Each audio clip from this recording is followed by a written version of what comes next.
Hello, welcome to the party. Today on Soul Chat series with me, Allison May. I'm sitting with Pierre of the Zay'P the IAm movement. We're just going to wait a few minutes while everyone starts to pop on. We know it all takes a couple minutes, and we're going to share out and do all those fun things. Zay, thank you again so much for joining me today. I am absolutely just honored beyond belief. See, Jared's the first one here. He's like ready. He's like, beautiful, Jared. What's going on, brother? He like tapped on the window and he was like, "It is 11." Hi, well, I am here in the house. We're on time, so I'm happy about that. Yeah, it's so great when it works out. So for those of you who are just joining, we're just giving us those few minutes to pop on and get settled, get your tea and coffee together. Really just kind of let us all kind of come into circle. If you're catching this on the replay, that's so great. Thank you for making time when you can. It's so beautiful in these moments of now.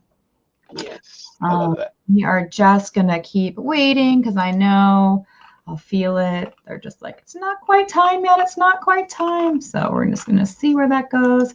I'm just going to get the questions up. Okay, so. I'm just going to take a moment to start sharing this out. Yeah, share out. Everyone, please share out as you need. We're streaming live in the Soul Tribe group here, of course, on Sayuna's Day. And we're also doing Light Language Awakening because, you know, we're always wandering to soul language and soul coding at some point. And then also on Sayuna's Day, Soul Tribe's fancy new YouTube channel that the beautiful Samantha Lee has joined in helping me deal with YouTube because she's like a YouTube guru. So I can't wait to get her on here and talk about all that stuff because I was like, I don't know anything they're talking about. It's great tech. Even though I've got the Actorian within me, it's just still like, yeah, I know. Good to share. Hi, Dina. Hi, Catherine. Hello, everyone. Thank you so much for joining. We're here today with Zay Pierre. If you all don't know about Zay, you really should follow his page, like and subscribe to his amazing YouTube channel, which we're going to talk about in a little bit. You're on TikTok. You've got your website, which I want to talk about too, of course, and your passion for that. Yeah. I'm an open book, so we can get into all that good stuff. Beautiful. I think we're just about there. We'll give another minute, just let everybody log on because I know it's so interesting the way that they start these and they're like, it's live, and then you can't find it for 5 minutes. And you're like looking everywhere, which is so good. So if everyone can take an opportunity to like and share out, that would be so great. We've got a few minutes. If you want to pop over on YouTube and like and subscribe to Zay's channel, that would be amazing. He's got some beautiful transmissions on there. Of course, if you don't like his page, pop over there on the Book of Faces. Yes, please. Feel free to check out my YouTube page, which is Zay'P the IAm. You can follow me on Facebook, IAM.Zay'P, as well as Instagram, TikTok, Twitter, even though I'm not very active on Twitter anymore these days, but you know, I'm around basically. I love it. All right, Zay'P, I need to know from the beginning, you're a human, and then what happens? Okay, so we're just starting from the beginning, general timeline. From the beginning, let's do it. Okay, cool, let's do it. So my story, basically, New York City kid, born and raised Bronx, New York. You know, typical, stereotypical, like, you know, stories that you would hear, life in the hood, this and that. Same time, I was born with the debilitating disease, sickle cell anemia, which is a disability and something I deal with to this day. It's a hereditary blood genetic disease, so it's not like it's something contagious or anything like that, but it's definitely something that I live with and that has been part of my path. Throughout that process, though, I grew up, I was kind of in a single parent household. My mom had a really bad bout of addiction while I was young, and so in a lot of ways, I was a bit of her caretaker because she had me when she was pretty young, and then she went into drug addiction, and so I kind of had to step up at a very early age to kind of try to be somewhat the man of the house. Yeah. Not so much even as far as like working to ends meet, but I had younger brothers and sisters, and oftentimes it would come down to me having to be primarily the primary person taking care of them. So through all of that, um, as much as it might sound like some hardships there, a lot of that I realized, especially in hindsight, kind of saved my life. Prevented me from getting too much into the street life, or prevented me from going um, from becoming too much of a knucklehead, like a lot of my other peers and friends were doing, because it's hard to kind of get into street life when you're in a hospital for 2 weeks, or when your mom's, disappeared from the home for 3 days straight, and you gotta cook and clean and take care of your little brother and sister. So when my friends were like, "Yo, let's meet up, let's go do this, let's go do that, and they're starting to play with guns and things, I'm like, "Yo, I gotta go home. I gotta take care of my little brother and sister, or I'm absent from school, and so people can't get in touch with me because I'm sick." And so in a lot of ways, those hardships kind of saved me, and kept me, and kept me in a different mindset for the most part. It prevented me from getting too much into my ego or becoming too consumed with a lot of smaller things, I would say, or Mhm. things of less importance, so to speak. And so that was part of my process. But throughout all of that, I'd always been a seeker, as many of us are in this path where we've always just kind of had these questions and explorations throughout our life, I think. So, I was born into this kind of Christian based faith, right? And my mom being a young mother, she's trying to get me into the best school she can. So she puts me into the Catholic school. So initially, all my formative years and all my moral foundations come from like going to Catholic school, learning the Ten Commandments, learning, all the rules of that tradition. And then coming out of that and going to public school around third or fourth grade, really having to like learn the distinction between that and actual Christianity. Like, oh, because I was confused. I was like, I didn't know if I thought I was Catholic because I went to Yeah. Catholic school. Right. And right. And so coming out of that is like, oh, you're Christian, and these are the differences. And then even still, I always had questions because there's just so much contradiction I found within religion that always left me wondering. Particularly just look at the Ten Commandments, and the first commandment is like, "Thou shalt not kill." But then you tell me about all these crusades and holy wars where you're killing people and forcing this religion down people's throats. So for me, there was things that never really connected, and so I could never really get on the full page with certain traditions. Although I always resonated with truth. So when you hear truth Mm. and it resonates, you just know it to be true, right? So there's things that I've definitely found within religion that I found to be true and that I could take as my truth, but I couldn't align with the entire tradition or the entire doctrine of a religion because there was just so much back and forth and inconsistencies for me. So that led me to continue exploring. And throughout my life, I ended up studying some Islam. I ended up studying Judaism. Eventually, I got into adulthood. I really started to get into a little bit of Hinduism, and then I fell into Buddhism. And I was a big student of the Dharma, which was probably at this point I had become anti-religious, and but I was still just seeking truth, and I've always been the type to want to cultivate myself, want to develop myself to try to be the best person I can be. And so at that point, when I found Buddhism, I really appreciated the practices such as meditation and mindfulness, things of that nature, because it felt like a more empowered approach to spirituality for me, as opposed to one where I put all of my power outside of myself. I pray to a deity who's like in the heavens or whatever. and never really, I just see myself as some lowly sinner and never really acknowledge my own power or my own anything of that nature. So with when the Dharma came into my life, I really appreciated, the ideas of meditation and really kind of that taking ownership of one's life, figuring out the middle way, what's the right balance for you, things of that nature. And so I was in a pretty content place. And then I had my son, right? And I'm probably like 32 at the time. And that somewhat put me into a little bit of a dark night of the soul, I would say, Yeah. just because it wasn't so much that I was lost or, dissuaded. Um, but having a son definitely brings up, well, not even a son, but just having a child in general definitely brings up, for anybody who's especially working to be their best selves, brings up, a lot of those old thoughts about, what it is to be a man, what it is to be a father, what it is to be a provider, what it is to raise a child. How do you go about doing that? I don't know what the hell I'm doing. I've come from a history of trauma, like, and I tried to raise my younger brothers and sisters, but as a kid raising kids, I knew I made a lot of mistakes there.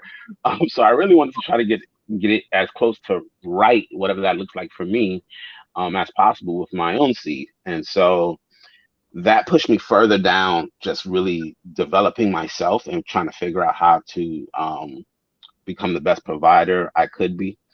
And and so I was in this place of seeking self-development. It wasn't even a spiritual seeking. I was content with my spirituality. I was no longer really looking for anything. But I was seeking to become uh, a better provider, a better man, and just figure out how to really, make money. and so yeah, I was in that spiral, and I'm searching and I'm digging through things and I'm researching what's my next move. I have a job, but it's kind of a dead end thing. It's kind of a plateau situation. And I've shifted through different avenues in my life where I was a professional actor on Broadway for many years. I DJ'd in the nightlife, New York City nightlife for many years. So I've had these different phases. I've also worked in the medical industry, working with holistic stuff. And because of my disease, I've always had a calling to the healing arts.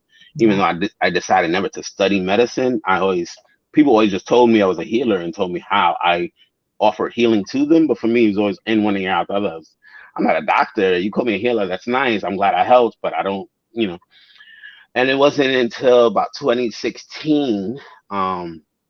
Where again, in the midst of this dark night, where I was really trying to figure out how can I, increase my value, earn more money, just kind of be the best person I can be to kind of provide for my child. I stumbled across a book. I was scouring, I think I was like on YouTube, I was listening to audiobooks, I was doing all these things.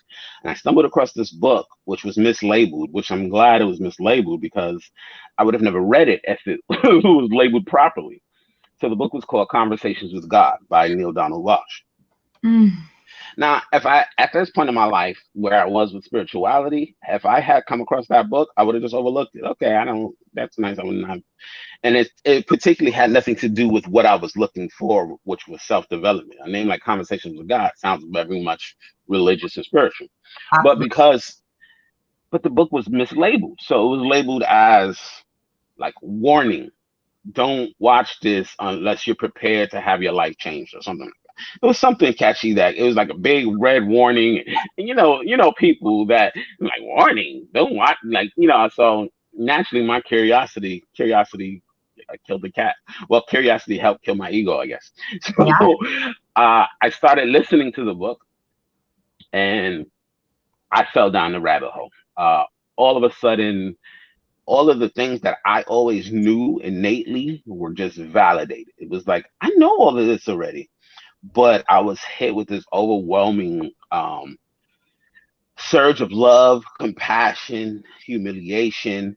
I was in shock and awe that I had been living my life in a state of not knowing.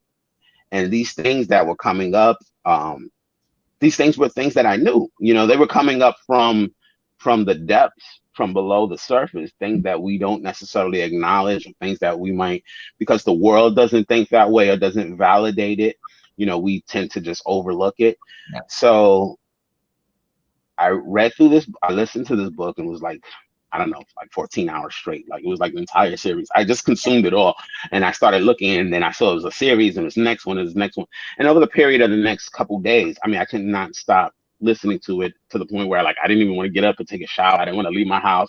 I just wanted to keep consuming this stuff, and it blew my world wide open. And then I had a very visceral, what I call my conscious awakening.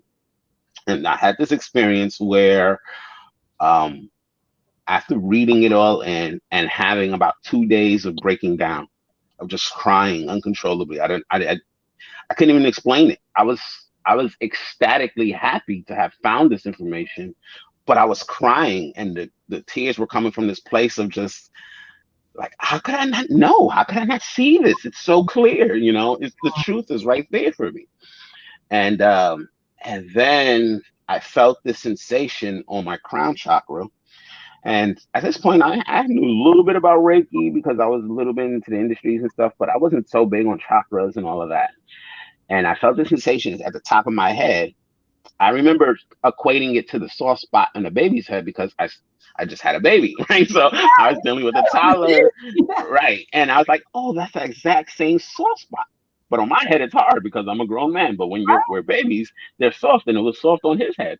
And I felt this. I felt a literal opening. It felt like an expert chef. Now I'm using expert chef for a reason, because when experts chefs, when they crack eggs, they do it so skillfully, and they create like the slightest little hairline crack and pour the egg out the way they like. I'm not a big egg person, but I've always wanted to cook. I always like cooking. So I Wow. watch the different techniques. And so experts, when they crack eggs, they do it so skillfully that it's like when I crack an egg, that shell shatters. It's like, it felt like somebody cracked my head, right? Cracked my head like an expert chef. But it was just a slight crack right along the top of my crown.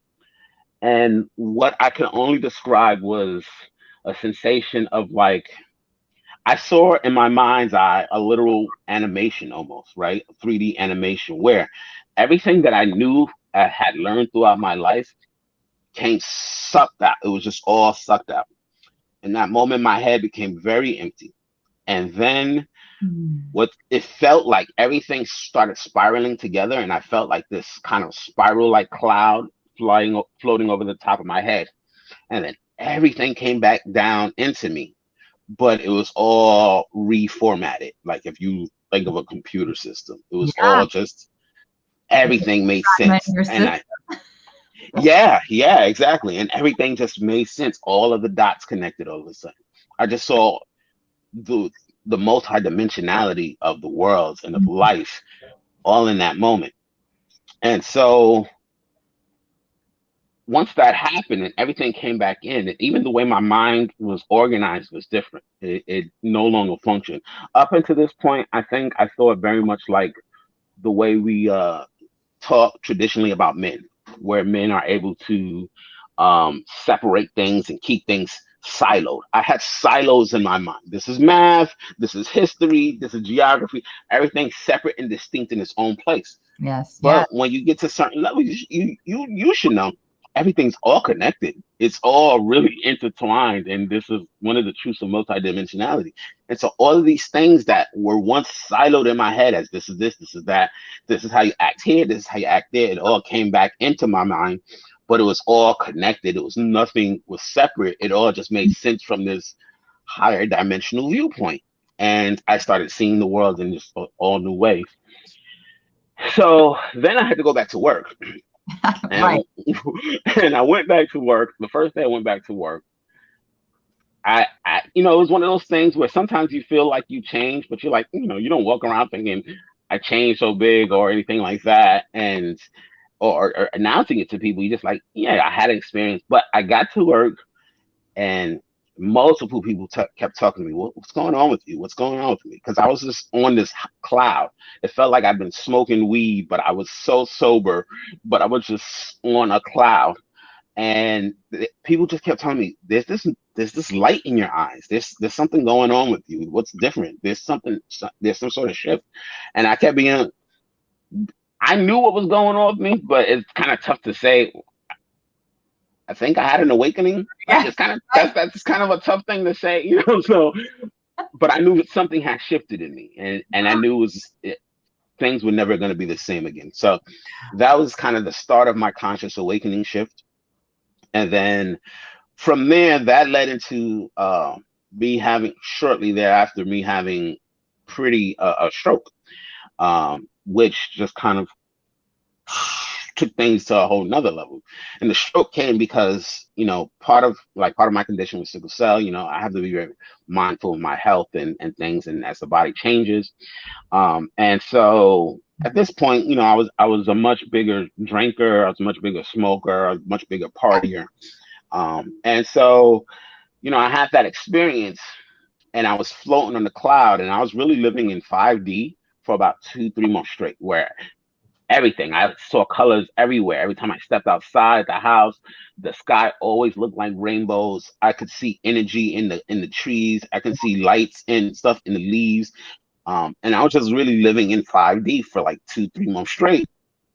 And then I tried to come back to 3D, where people were like, "Yeah, let's go out, let's have some fun. You need to cut loose, blah blah." So some of my people, they took me out. We went to a club, started drinking. This is probably my first night drinking since the experience, and I maybe had like 2 drinks, but it was enough to, like, the shift that occurred in me was so drastic that my body completely shifted in how I handled alcohol. And that, just going out and having those 2 drinks, put me into a stroke, where I didn't even realize it was a stroke, because the next day I just woke up and I was just kind of dizzy, that kind of hangover feeling after you party a lot. And I thought, damn, I only had 2 drinks. Why am I hungover? But you kind of, when you have some sort of logical justification, you just say, Yeah. okay, and you dismiss it. But then 2 days goes by and I'm still, the world is dizzy. And 3 days go by, I'm like, okay, this is something wrong. This is way more than some sort of hangover. And I go to the hospital just to be like, listen, there's something going on, because I can't see straight. I can't hardly walk.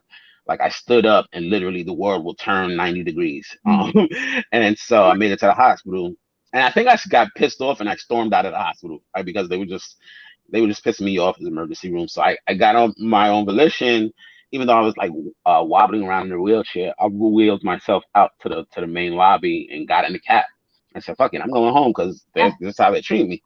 And like, I was like right outside my door. The cab was just about to kind of park into my complex, and the doctor calls me up and he's like, "You gotta come back. You gotta come back right now." And I'm like, "What are you talking about? I was there for hours." And no, you gotta come back. You don't understand. You had a stroke.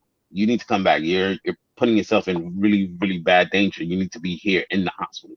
And so went back to the hospital. I was there for a couple of weeks.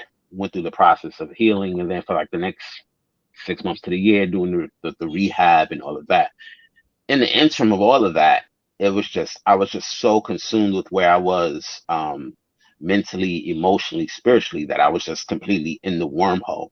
So I was just all in all sorts of esoteric studies, reading books.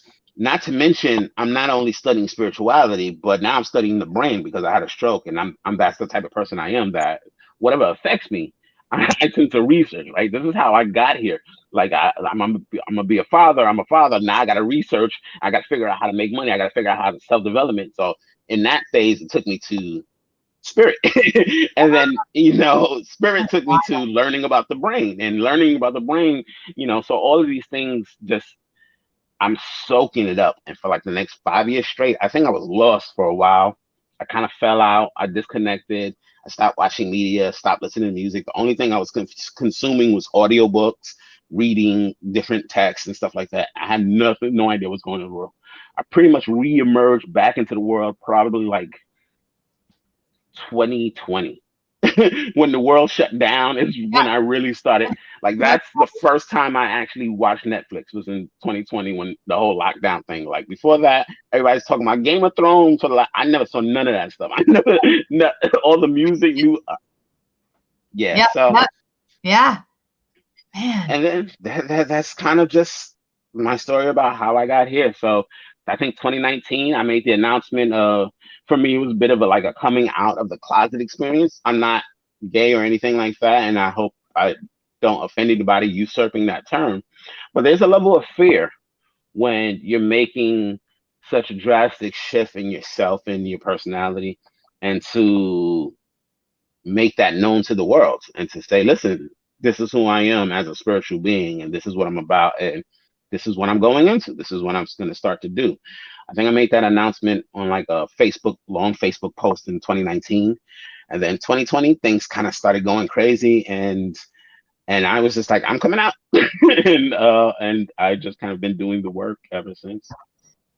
That is so beautiful. Thank you so, so much for sharing. I'm just completely captivated by your adventure and just really how you've set yourself up in this beautiful story, you know, writing it all out before you get here and getting here and really just working with everything that was presented to you and really just persevering and staying curious, which is such an important place to be when going through all these things. And, you know, throughout your adventures and this and you know, having a child, this is what really connects to me. I'd love for you to speak a little bit more about how opening up your spirituality and coming onto this, because I know a passion of yours is really being a conscious father and an active male energetic role model, and how to do that. Because, you know, just from reading some beautiful blogs on your page, it's really about just, can you just talk a little bit more about that? I don't want to give it too much away. And I'd really Sure. like to speak on that and how that has affected everything. Sure. So, what you're speaking of is the Culture of Dad, which is a brand that I started probably in 2018, 2017. At the time, remember, I had my son. He was born in 2012. I had a couple years of just kind of not sure what to do. 2015, I decided to go back to school. I figured, this would be a good opportunity for me to finish something that has started, because I went to school previously, but then my acting career took off, and then it was just a kind of, well, what's the point of going back to school if I'm already booking gigs, kind of thing. And then little, years later, now that I'm no longer acting, it was something that was sitting with me that I just felt incomplete having not finished, right? So 2015, I decided to go back to school, and it was like, what am I going to do? I got into advertising and marketing because communications is kind of a thing for me, and you know, it just made sense, to get into that. It seemed like that might be a lucrative field, which was weird because then when I had my awakening in 2016, I found myself in a advertising, marketing, public relations program. Like, what the fuck am I doing here? but I still finished it. Don't get me wrong, but it was definitely one of those, like, why am I studying? Like, it felt so against who I was becoming. Um, Mm.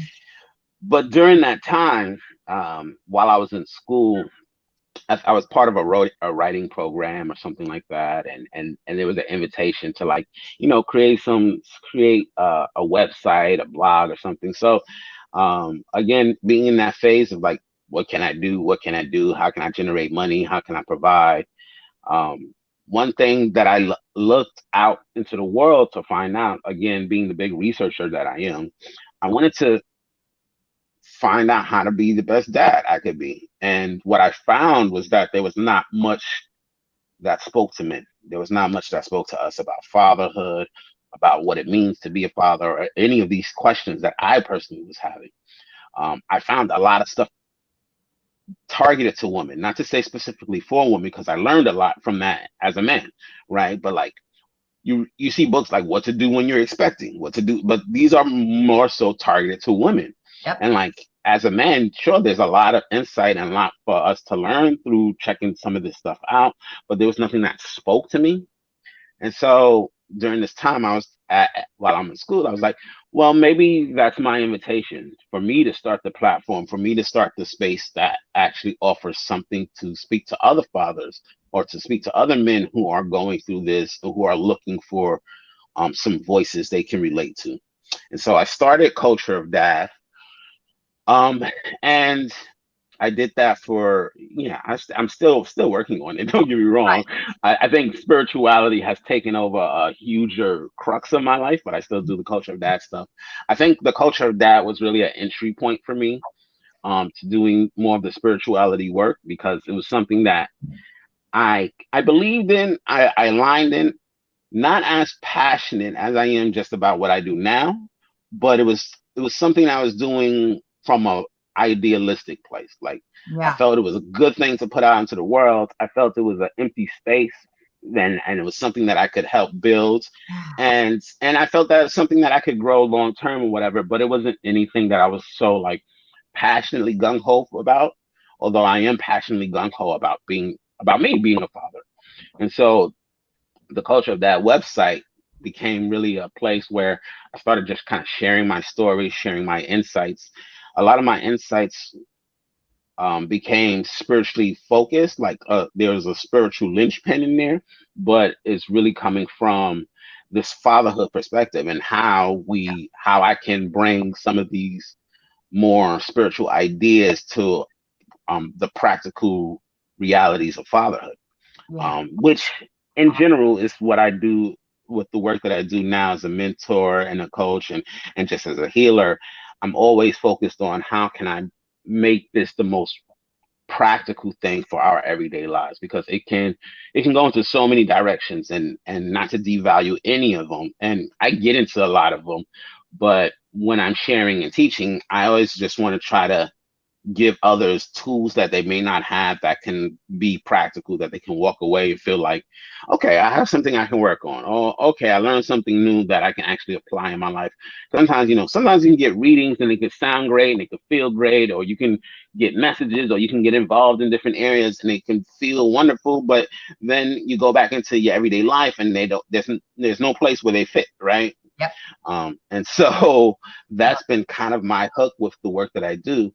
And when it comes into the fatherhood, it's always been like, well, what kind of insight or nugget of wisdom can I offer from this particular experience? Like recently, my son just had a very visceral breakdown, emotional breakdown. Mhm. And kids have that, my son can be very dramatic, but that's not to invalidate his feelings nonetheless, right? That's not to say he's wrong or anything like that. He had this breakdown and he started kind of crying, and my first reaction, I went from disciplinarian to my baby just like that and was running over and holding him. I'm like, what's going on, man? Talk to me. The fact of the matter that he could share what was going on, that he felt safe enough with me, s- spoke volumes. But to me, to the ego me, I just felt like a monster. Like, fuck, I'm just this hard disciplinarian daddy. I broke my freaking kid. Here he is crying, having a breakdown. He's only like 8. What the hell have I done? I took the blame of that because that's just what my ego does. So after, reviewing the situation and talking with him and coming to some healing, I wrote about it on my site with the insight that, these things can happen, these things can occur, much like they might have happened in our own past experiences, but how we are dealing with them, how we showing up for our children afterwards, validating their feelings, acknowledging these things, addressing them, but finding that balance. That sometimes, even though for my son, his thing is like, things were becoming bigger in his mind. He's starting to stress and get anxiety over things, and like, if I mess up, daddy's gonna be mad and this and that. So I had to like let him know that all I ever want you to do is give you your best effort, and that I can never ask for anything more than that, and take the pressure off. But at the same time, that it's not it's not a call to just stop. That doesn't mean stop pushing him to try to achieve his best or anything like that. Even though I did have a moment where like maybe I should just like let him have his way with everything because I'm too hard on him, and but there was lessons there. So when I wrote that up, and the feedback I got off of that, when people read these things and they connect and then they reach out to me, like, man, that kind of touched me, or I know exactly what she was going through. That enough lets me know that the work is doing something, it's effective. And so that's what that part was about, the culture of that. But Awesome. Yeah, thank you so much for sharing that.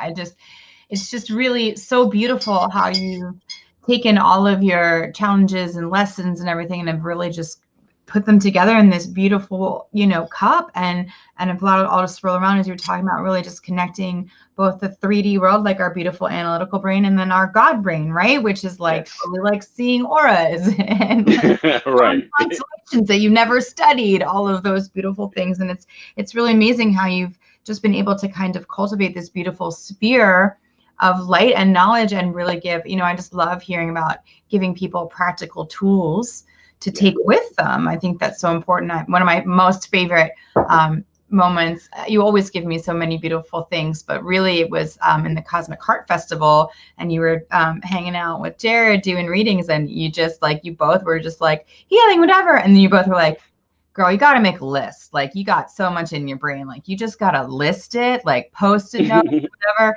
And, you know, it's just, it's so funny because you hear these things all the time, but like in the right context at the right moment, because I was like, oh, I'm open to receive. I'm receiving, you know, these healings and clearings. And then to get that practical knowledge, my ego was like somewhere else. So I was just in receive for that. So I was like, oh, I'm making lists. And it's just so fascinating, because to be able to facilitate that kind of healing, and that depth of being able to offer the practical side of it, and then knowing that they can take something and it comes back, is just amazing. I don't know. For those of you who have not had the opportunity to work with Zay, you need to get in front of his face. It's beautiful, balanced, calming. Thank you. Practical Thank you. too, like that unity, which is really so important. So Thank you. we're coming up onto our half an hour or so. I know we're not working in real time today. They were like, we're not working in real time. Great, because I was like full moon Aquarius, like I'm already having a hard time.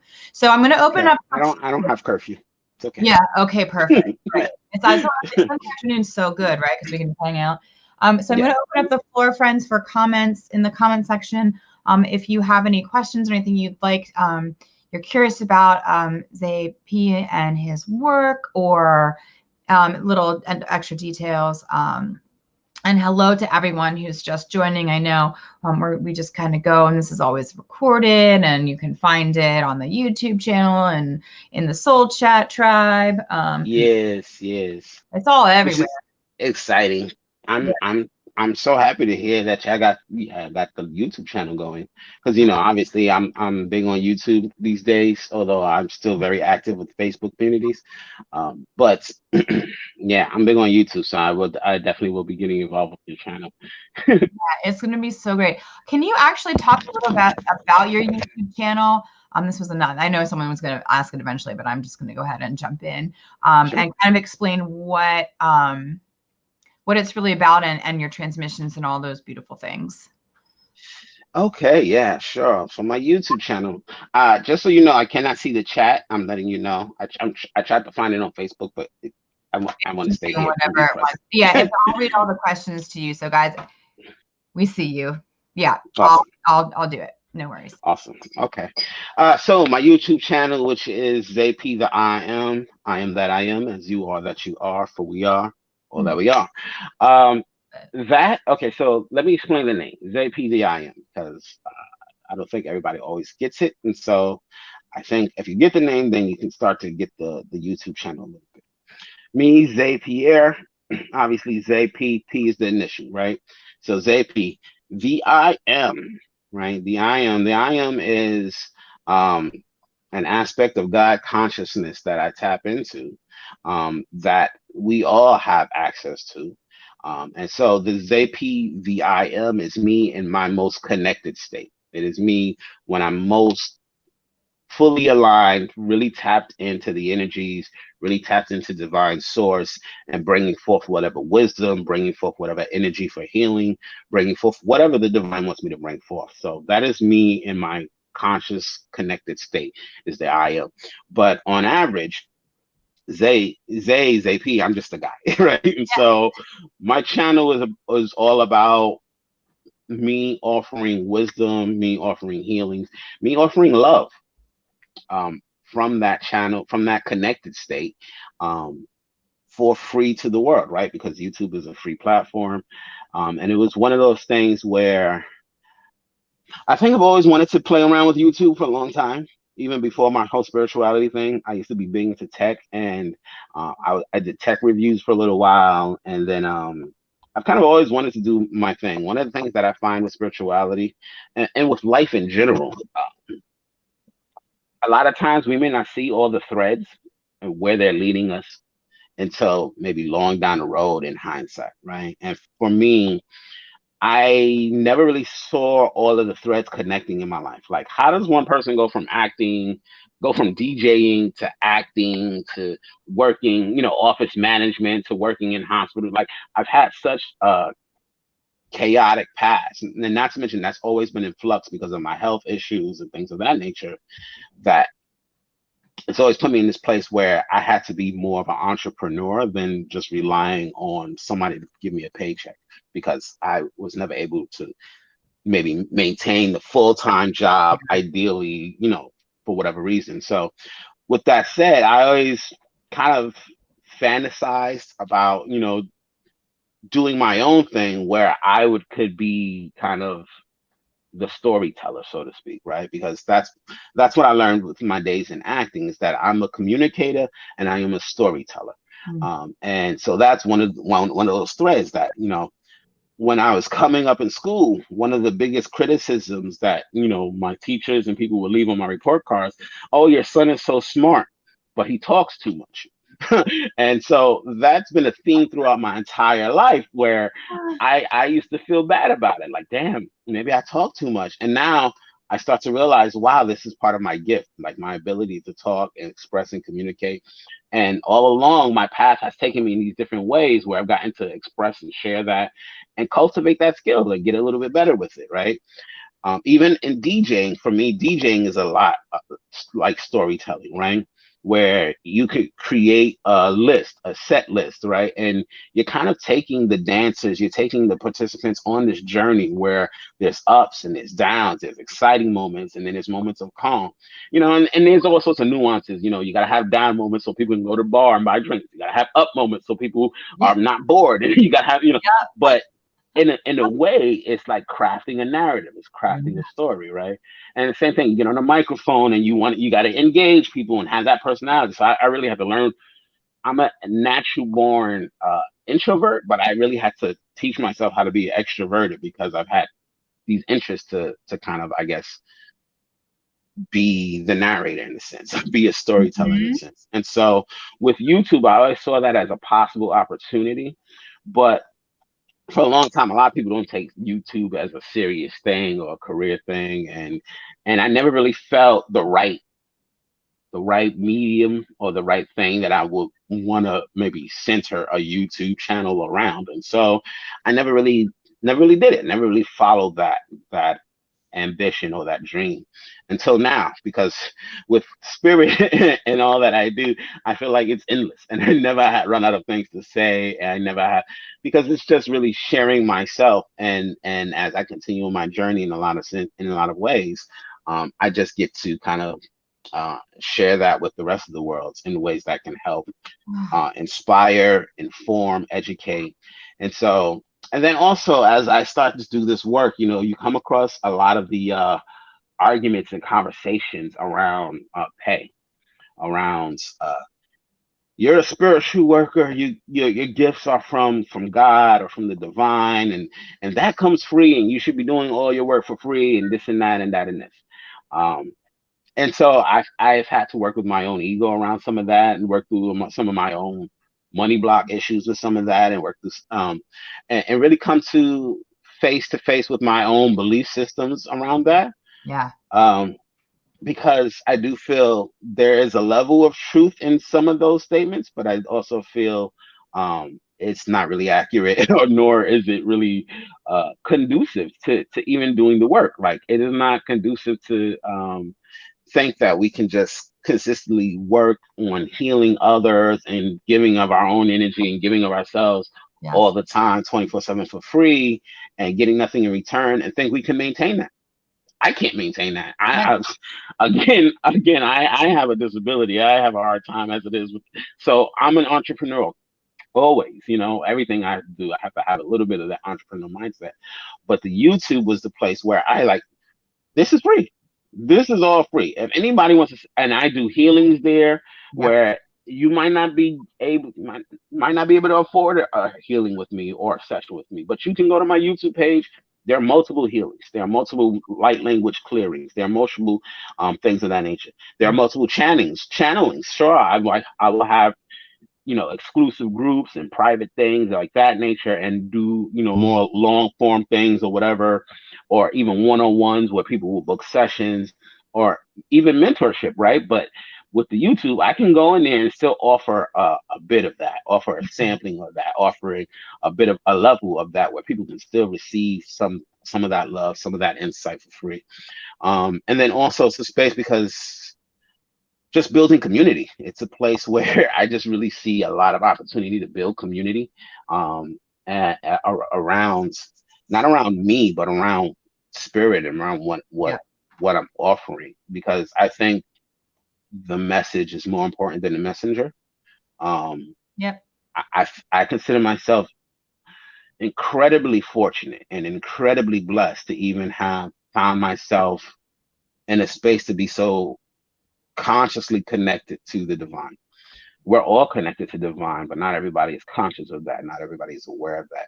And not everybody has worked on themselves enough to get so clear in their own channel. And so the fact that I've gotten to this place, I feel very blessed for. And I want to offer that to as many people as possible. Mm. Granted, I still have to work and I still offer services, I'm still Right. doing the mentorship and everything else. But the YouTube is the space. It's kind of like my chapel where Yeah. It I really is. That's yeah, exactly the feeling I get. It's you just go and you're just like, soothe into Zay'P the IAm, and just like yeah. tune in and connect. So great. I love that Thank you you. have that Thank you. too. Yeah. I'm still finding my voice with it, I feel, but it is coming along better and better. And again, it's just one of these things where you just see all these different skills you accumulated throughout your life starting to come together. And I think this is part of what happens when we find mission and purpose for ourselves. Or when we find our mission and purpose, however you want to perceive it. Some people perceive like, I have to find like there's something out there and they have to find it. Some people perceive it like I have to discover it. I have to, or some people see it as I have to create it. I have to, whatever your perception is, none of them are wrong. But when you get to that place where you feel you are on your mission and your purpose, you start to realize all of these different things you've experienced in your life, they all kind of feed into this new thing that you're doing. It all becomes tools in the toolbox, right? And Yeah. so the YouTube is a space where I get to play with it all, right? Where like I get to play with some of the music and like actually start to do things that are bringing elements from my DJ days, right? Now that I'm doing light language, I'm starting to play with mixing my light language with beats and different elements to see what can I come up with. So I'm getting to be very creative while still playing with spirit, while still having fun in that nature. And so coming up with different ideas and concepts, like I love to dance. Dance is one of the ways my soul sings. And if I'm being really honest, when I was younger, if I had the support and I had the confidence and faith in myself, I probably would have grown up to try to be an R&B singer. Because Yes. when I was a kid, I wanted to be Michael Jackson. That's what I wanted to be when I was growing up. And so but and I can carry a note when I want to, but I never really had that support. So I've always had like that shyness around it, and I never really.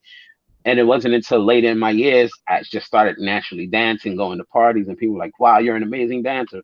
And what I discovered is that I just dancing, like my spirit just sings through dance. It's just incredible. And so, I had this concept now, like where I really want to encourage others to find the ways their soul speaks to them.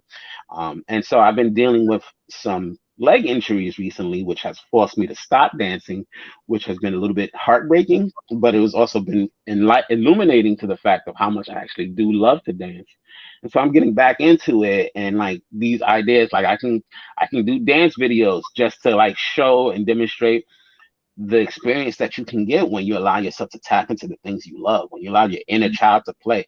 For me, one of those ways is with dance. And so to do a video like that and put it out there, if it encourages anybody to do something that allows them, allows their inner child to play, then mission accomplished. You know what I mean? So I really get a lot out of the YouTube sphere, because it's just kind of my space to play and to play with spirit, and that's kind of cool.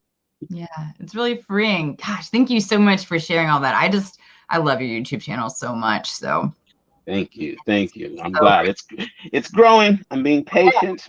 So if you are out there and you do watch YouTube, please come check me out. yeah, it's really good. And sometimes you'll share them on your page too. But just being in the space of the YouTube, just conscious in that environment is just so spectacular when you're in there. Yeah, Totally. It's it's awesome. it's it's different from Facebook with regards to, like, Facebook, we do the lives and stuff, which Yeah. is great, especially when we collaborate. Like, these are great. But you can go one-on-ones, but it's a different experience, right? Where YouTube is more, it's more like you're in a protective shell in the YouTube, right? Because unless you're streaming live, whatever you're doing, you're just kind of doing it, and then you just put it out there. The Yep. feedback you get is the feedback you get. But on, like, Facebook and these live streams, like, you got to be present, because there are other people that's going to be there. They're going to be engaging, responding to you. You want to be kind of on your P's and Q's as far as how, whatever it is that you're trying to project or put out there, you just really want to be at the top of your game. On YouTube, it's like, if I don't feel it today, I don't have to film a video. I don't have to go on camera. But if I do on Facebook and I got a live, I really got to work to make sure that I'm going to be at the top of my game for that live, right? Yep. So, like, I knew we was getting on here to do this. It's 11 o'clock. It's not like super early, but I know I can sleep in late. Like, if I went to bed late last night, I would have been feeling like crap for this, because I'm not the biggest morning person. So I knew, let me get some sleep. Let me do what I got to do so I can, be on point. And so it's a little bit more. You got to be on your game with the Facebook, with the lives, whereas with the Right. YouTube, it's kind of a casual flow. I mean, obviously, if you're serious, you're going to create a schedule and try to release regularly, but it's more of a protective shell or shield to me. I think that's a beautiful way to describe the difference, really. It does allow us to be creative without the pressure of, Right. doing it at the time when we say we're going to do it, which is so great. Right. I've got questions coming in, so I definitely want to get to them. So I'm just gonna show them up on the bottom so you can read them too as we go through them, so you can also see them, just make it a little bit easier. Sounds good. Look, I'm drinking beer. It's actually coffee. I love coffee. So Tina is asking, I'm so grateful to hear your story. What advice do you have for starting to come out with spiritual gifts? It's a great question. What advice do I have for starting to come out with spiritual gifts? Okay, so this question is hitting me in a couple of ways, right? The come out thing is the big thing that's standing out for me. When you say come out, I'm assuming you want to do like spiritual work, or maybe you want to do more of these lives, or just kind of like being in either the public spotlight, I guess, so to speak, or even just sharing your gifts as services. These are the type of things when I hear come out. So reading that, for me, it feels like you have an insight, you have awareness of what your spiritual gifts are already. This is not so much about what advice do I have for you in cultivating your spiritual gifts, but just for coming out with them. Mm-hmm. So the advice that I would have as far as coming out with the gifts you already have faith in yourself and what you're doing. Don't do things just to follow trends, or just because everybody else is doing, or everybody else is talking about it. Like, really lean into your truth. And I say that because it's very easy to, especially if you're the type to engage in others and want to support others, you might see a wave, you might see a trend. For me, like, I was doing energy reports for a little while because I kept seeing like that was the thing. People really seem to enjoy these energy reports, and if you drop an energy report every month, then people gonna come back for that energy report. But what I found was that it felt more like pressure, and I didn't really enjoy doing it. And so I felt like I was not giving my best service when I was feeling forced to do this damn energy report before the first of every month. But what I discovered is that when I do an energy report, when I feel called, because I feel it, because I'm feeling something in the energy and something's telling me, okay, this is a powerful message to share. Now I drop an energy update or energy report. It's so much more authentic and it's so much more powerful because when I'm tuning into that, it's because I want to, and it's because so I'm going to be more present. I'm going to be more engaged. I'm going to be discerning the information and expressing it more appropriately, as opposed to doing it begrudgingly because I have to. Because now I'm following the trend that says every first of the month you got to do an energy report, right? So lean into your truth and doing the things you feel you want to do, not because it's a trend or you think you're going to catch a wave, but because you are always going to be your most powerful and your brightest when you're standing in your truth, not in anybody else's, right? So, and you'll see that like in the media, there'll be things happening, and maybe everybody wants to start talking about uh, Black Lives Matter or Save the Children, right? And you might be going through your own stuff personally, and it might not be that time and place where you want to address those things.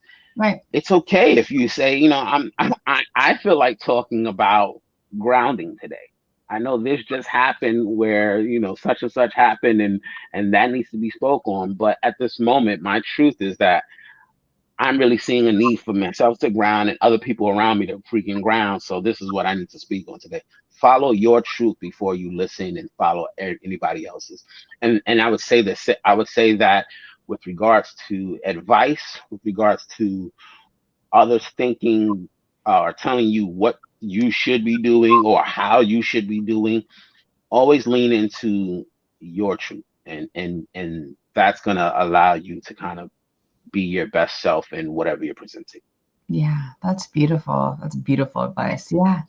Be you, right? Be uniquely you. It's so amazing. Absolutely. Yeah. Beautiful. Absolutely. Thank you. Okay, we've got more. Next. Do you have any podcast or book recommendations for dads whose children are already adults? Yeah. My stepdad is going through some time of regret. His time as a father and struggling to forgive himself and move forward. Oh, great question. Yeah. Wow. This is a good, a really, really good question. Podcast or book recommendations for dads whose children are already adults. Hmm.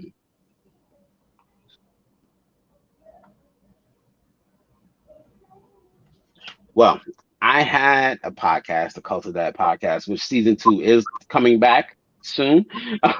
So you can tune into some of those older episodes. It's called Cult of That podcast, but it's not necessarily so much about children who are adults.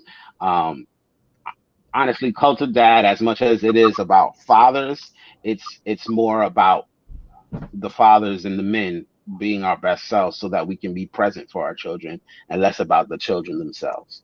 Um, with regards to you, as far as for dads whose kids are already adults, I don't have any specific recommendations for that specific line, but I would say that anything that works on um, allowing you, dad, to come a little bit closer to your truth, your own feelings, and your ability to express that or to be that with your kids, is going to be good. I just feel because we are so conditioned to kind of we got to be providers or we got to be this, and we get kind of stuck in our ways. It becomes difficult to break outside of that, right? Where it's like, as you so used to kind of being the stern one or whatever the case may be with your child, you can kind of just become it can almost become habitual, so that when times come where this could be a real jovial time, you can just go out and hang out with your son. Your son might be old enough to go get a couple beers with, but you're so used to just always telling him what to do. Now you can't even go have a good time with your son. It's because you have a hard time breaking down that wall, breaking down that habit and exposing the vulnerability. So I would say anything that just helps develop you to be more emotionally aware of self so that you can engage your adult children in newer ways to allow them to see you in new lights. That's always going to be beneficial. Yeah, that's great. Yes, thank you. Okay, here we go. We're just gonna go down the line, guys. Next. Sure. Do. Any advice for anyone wanting to tap into their I am? Ah, yes. I like this question. Okay. Any advice for anyone wanting to tap into their own I am?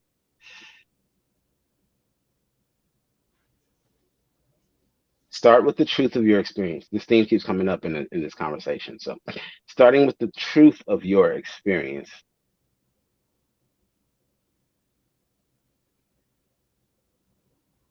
When you allow the truth of your experience to come forward without reservations, without denial, but in full acceptance of it, you come closer to your divine self. It is in that space that you are able to more fully, consciously connect with that God presence or the higher self within. So, really owning and accepting your own truth first and foremost is going to allow you to start to come closer to more universal truths. Yes. That is where I would say you want to start with tapping into the I am. So the I am is always an aspect of your own divine truth, and then it grows from there into universal truth. So for you, I don't know why, but I'm getting this particular message is even more so about accepting and owning your truth. A lot of us walk around throughout life not really accepting or acknowledging even our truth because we're just kind of conditioned. You know, I have to be this, that, and the third for these people here. I have to deal with this, that, and the third so I can so I can, have funds to make my ends meet.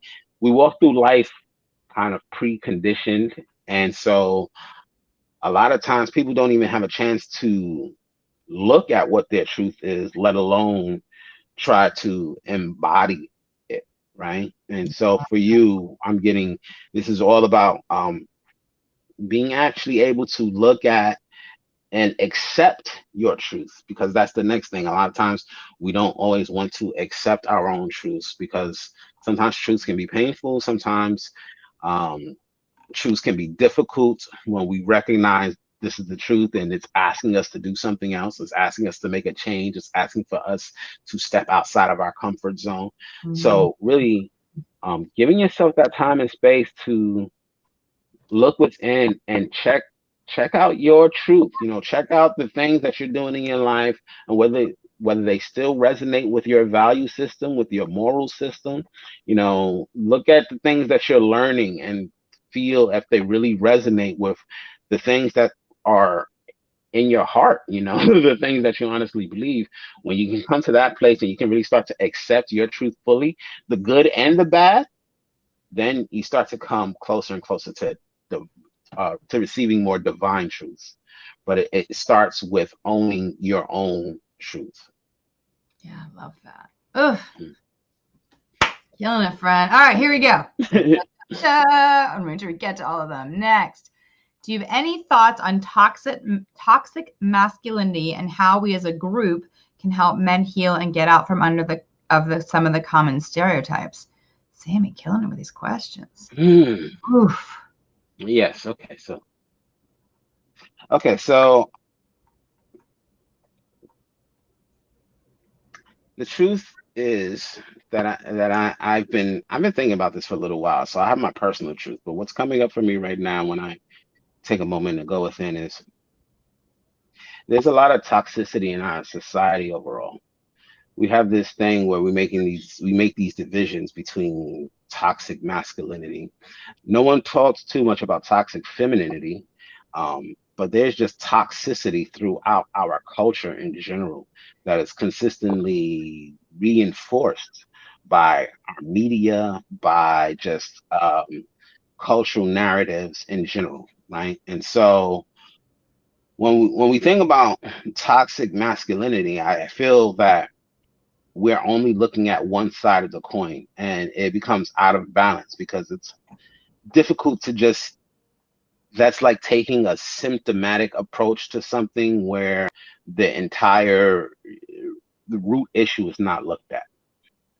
And so with regards to the toxic masculinity, I think we need to look at toxicity across our culture in general. I think we have a lot of toxic gender norms. I think we have a lot of toxic conditioning across the board. Like the whole idea that um, there's a lot of like narratives in our music that that are really toxic, and like the whole idea, the basic narrative that men aren't supposed to be the providers and the breadwinners, and women aren't supposed to be the nurturers and the caretakers. That's fine. I think that really worked well for society for a long time for specific reasons. I also see why it doesn't work as well so much, especially when you look at the rise of feminism and all that that's come out of that.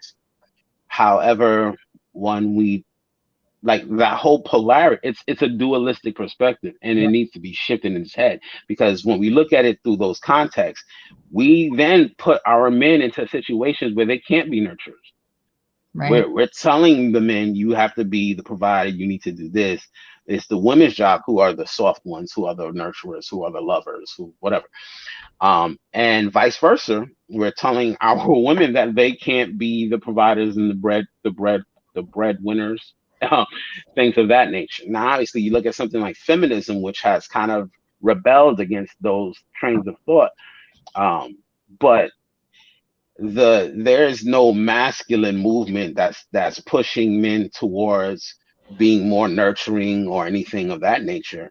Those same old standards are still upheld very firmly for men, although women are starting to break free of that little narrative and come out more to be more independent and more able to maybe earn a living, earn wages, but still that dualistic perspective is completely out of whack. And so I think as far as addressing toxic masculinity, we should be looking at just addressing toxicity across the board. And as far as helping men heal, honestly, one of the best things for healing is just love, is compassion, is acceptance. It becomes very difficult for anyone to heal, for anyone to change perspective when it feels like they're being attacked for their faults or shortcomings.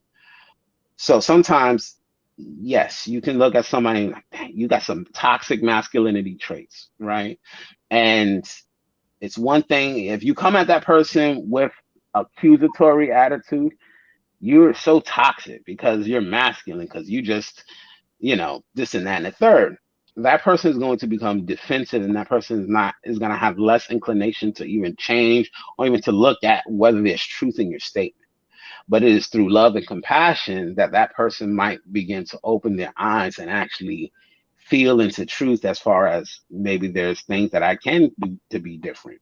Maybe I am being a little narcissistic, but I'm not going to hear that if you're telling me I'm such a jerk and I'm a narcissist. I'm not going to hear that. But if you're telling me, listen, I'm hurting because you don't hear me, because you don't see me, because we're lovers and we're supposed to be partners, and I really appreciate your, like, if you're coming at me from that perspective, that's going to soften my heart to listen, to actually accept that to your truth, and actually start to look at ways that I might change, right? And so I think across the board, for healing for anything, but especially with toxic masculinity, I think the men, or not just the men, because masculinity and femininity is within both genders, right? And so toxic masculinity can be just as prevalent in a woman as it is in a man. But with that said, in order to start healing the toxic masculine, we have to start offering love and compassion and some understanding, so that that toxic masculine can start to see themselves through your eyes in a way that's going to help encourage change, as opposed to offer resistance to change. Yeah.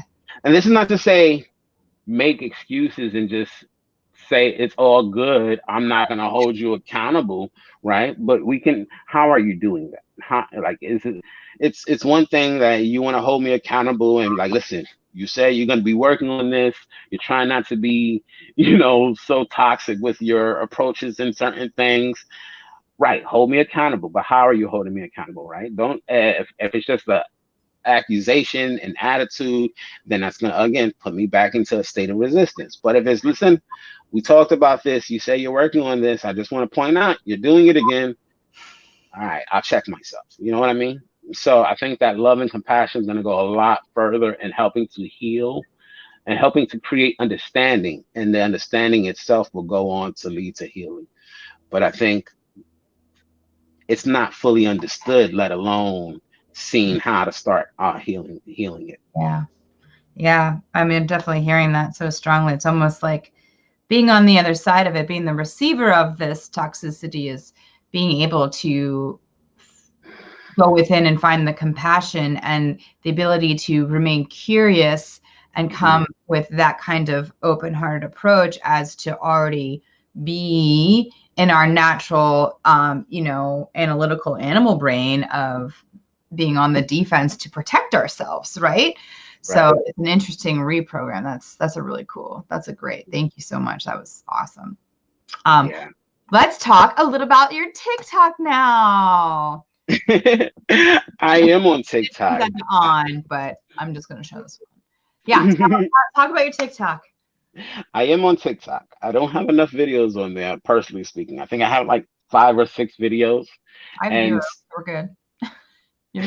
I actually, I want to do more. I'm feeling like my TikTok is going to be more light language, short healings, some of those dance videos I talked about, soul singing videos. These are concepts that I have in my mind now. But a lot of what's on there are really they're either short encapsulations, like where in my YouTube video, say I do a YouTube video that's maybe 20 minutes, but a lot of jewels and gems have come out. I might cut a short snippet and just share that on my TikTok, and it'll be a short piece where I'll add in some graphics and try to make it interesting to look at, because I know attention spans are short these days. Or it'll be like me offering just a quick momentary moment of guidance, because this is very short form content. But I do like TikTok, and I plan on being there more because I keep being guided to work with younger generations, especially with my mentorship work. And that's where the youth is. And so I do want to do more on TikTok. But right now I'm just starting very early. So if you want to follow me there, I would love the community over there. And that will help just keep me engaged, to keep me showing up, because I'm a little far. You're Zay'P the IAm on TikTok as your. Yes, I am. Correct, yeah. Zay'P the IAm. Zay'P the IAm. So easy. All consistent. Awesome. Thank you so much. Yeah, TikTok is still like, Tina and Deb are like, when are you getting on TikTok? And I was like, I'm on there. I just lurk. That's all. It's set to come out. It's so great. All right, let's just go through. I just want to make sure I'm not missing anything else. Hello, everyone who's just joining us. Thank you so much. We're like really into it. Oh, here's a good one. Okay. Oh, okay. Oh, wait. Hold, please. Let's take this one off. And for anybody who wants to catch a live, me and Jared will be going live later this week in the Sayonara Stay group on Thursday at 8. So if you're looking to catch me and get some readings, actually see me do my thing, come check me and Jared out later this week, Thursday evening. And you're pairing up with Tina too, which is gonna. Oh yeah, yes. I've got something coming with Tina.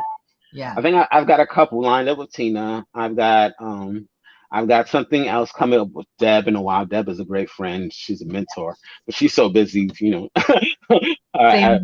usually get in the live about once every 6 months with Deb. Yeah.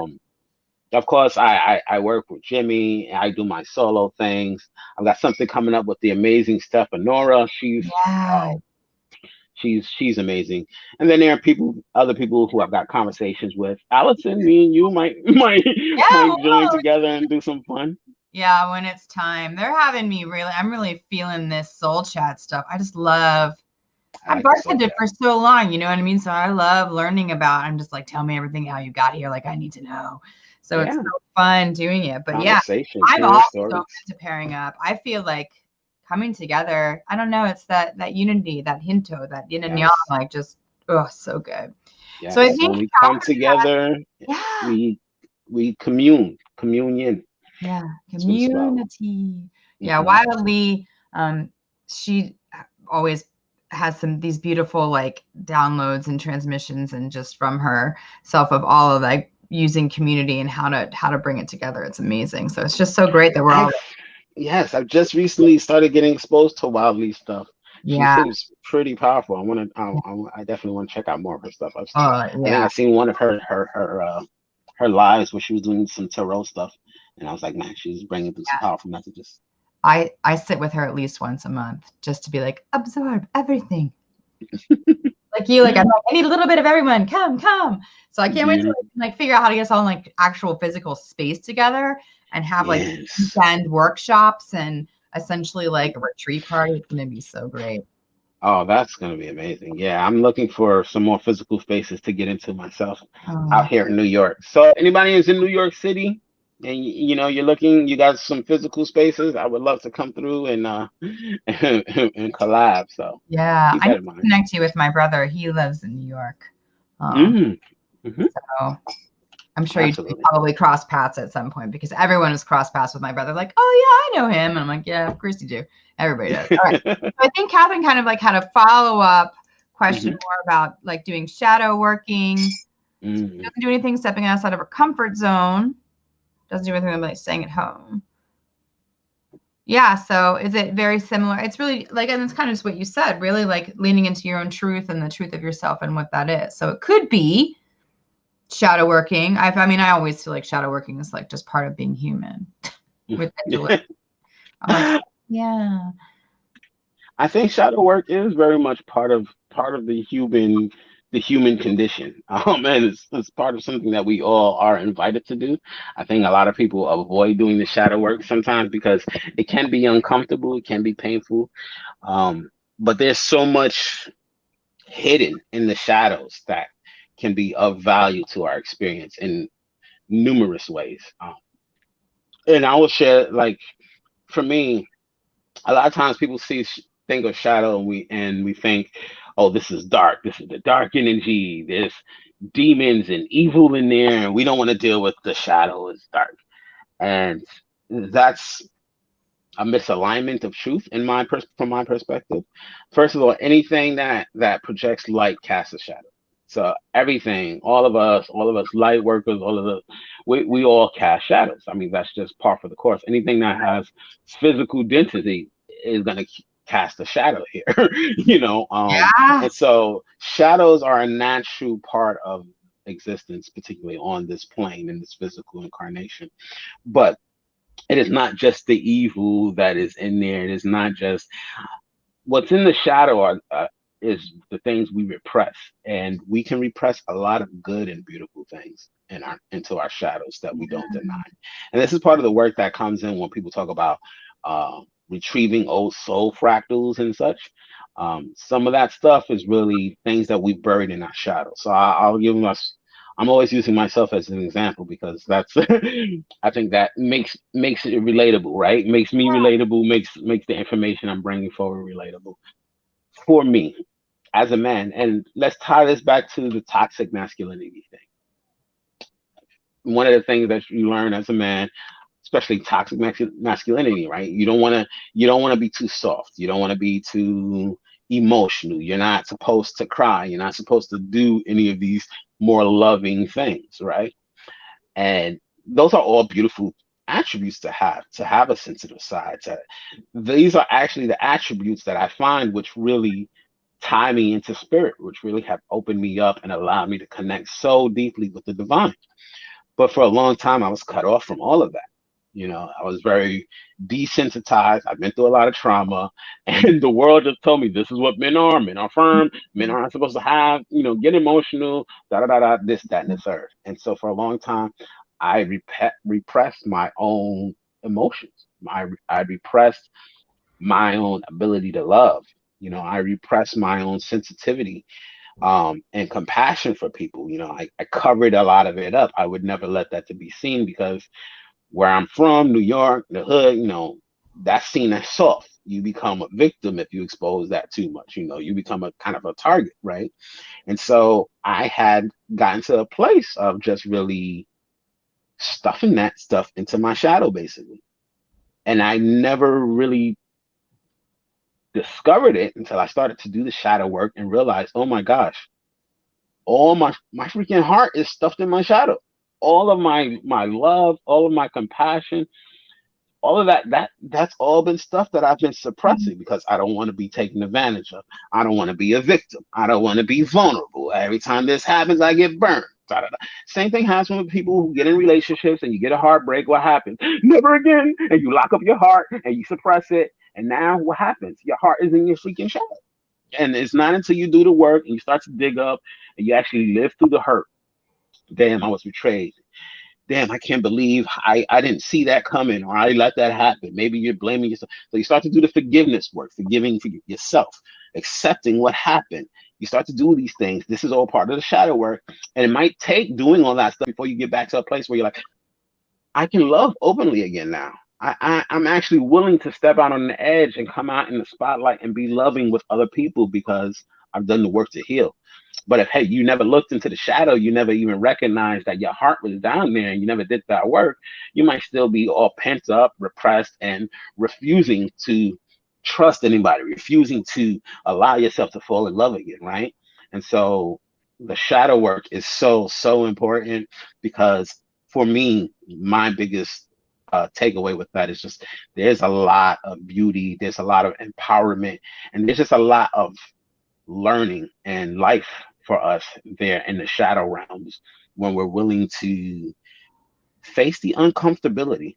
And I think that's what it comes down to. A lot of us are afraid of being uncomfortable, of stretching outside that comfort zone. Yes. Yes, Yeah, that's such a normal feeling, right? Sorry, is yeah, our brains like, say that's unknown, that's dangerous, don't do it, you know, even right, when it's really where we're like really our heart wants to be, our spirit wants to be, you know? Yeah. exactly. Yeah. And Wow. and that's not to say that there's anything wrong with Absolutely. the minds, right? Or even the egoic mind that says, "Oh, this is not safe." Like, you know, these things are in place to keep us safe. That is a good quality. Yeah. Sometimes they can get completely out of control if we're not mindful of it. It can become a runaway train where it starts leading us as opposed to it being a factor we consider and then we continue to live our lives. Yes. So That's so true. yeah, I love it. but you know, it's not to say that's completely wrong. It's good to acknowledge that. There's Right. nothing wrong with that. But you know, if you're mindful, then you also want to look past that and continue to take the steps that's going to lead to further growth or development of your soul, I think. Ah, so good. I love it. Yes. All the knowledge and wisdom coming through. Oh Beautiful. my If God. we ever do one of these again, we'll do one where I'm completely in a channeled state and Yeah. Yeah, that's so interesting in talking about it because Deb and I are cooking up like a whole like channeling series where I get to play interviewer again and then oh, you you should channel. So hit you me gotta be up. a part of Definitely. that. Yeah, so like that's Definitely hit gonna me be like up. this is crazy and me. I'm like so excited because there's just so much that's so beautiful out there. Like it's so great. It's amazing. Um, Absolutely. I know we're rounding out to about an hour and a half, and I definitely want to be cognizant of your time and energy. Can you just go over again where everyone can find you? I have it listed in the like the about section of the event on the Soul Tribe group, but just to say it out loud, yeah. Sure. So, if you're looking to follow me on Facebook, that my Facebook page is Zay'P the IAm, but the actual link is facebook.com/IAM.ZayP. You can also find me on my YouTube page, which is where I'm offering consistent stuff weekly, and that is also Zay'P the IAm. Just do a quick search in Google for that. As far as TikTok, also Zay'P the IAm, which I am planning on becoming more active there. And also Instagram, also as Zay'P the IAm. So I try to keep it unified. It might be spelled a little differently on each platform. Yeah. Some platforms, but if you just search for Zay'P the IAm, I will come up. So awesome. It's so great. Thank you so Thank you much. for having me. This was fun. I'm like stoked. Thank you. Like I've enjoyed this so much. Is there anything else you'd like to share before I do like the wrap up and talk about what's coming up next? Anything else? Special events No. that are coming up or Yeah, well, like I did mention the live that I'm doing with Jared. yeah. I've also got other lives planned coming up in the next few weeks. My brother Jimmy Davy, a lot of you know, Tina, Deb, Steph, a few others who I'm just working out timing, as well as just more of my own stuff. I do have a group, the I Am Aligning group, which was just where I'm focusing a lot of my own it's my own findings as I go throughout day-to-day life. Yeah. It's kind of like my own spiritual practice place, but for those who want to work with me, but maybe cannot do a full mentorship or whatever, in that particular group is just where I kind of just, Oh, that's awesome. these are the books I'm reading. This is what I discovered today. Here's some random thought, and I'm sharing and posting them. Oh, I love that. Yes, I haven't promoted it in a while, so it's a pretty small group, but all are welcome to join. Whoever is looking to kind of just align more with their higher selves, align more with the divine, feel free to walk with me on this journey. And you can find me over at the I Am Aligning group on Facebook. Oh my gosh, that's going on my list. I'm sure. I just want to make sure I get it in on your on the links when I do the next little post. Okay, so we're wrapping up. I want you to stay on with me because we're definitely going to schedule something together like right when we get off, because I would love to do some kind of fun live event. We'll just like figure that out for sure. I want to stay connected. Thank you so much. For everyone who hasn't had the opportunity just jumping on, please feel free to check out the replay. It's going to be go. One final thing. Yes.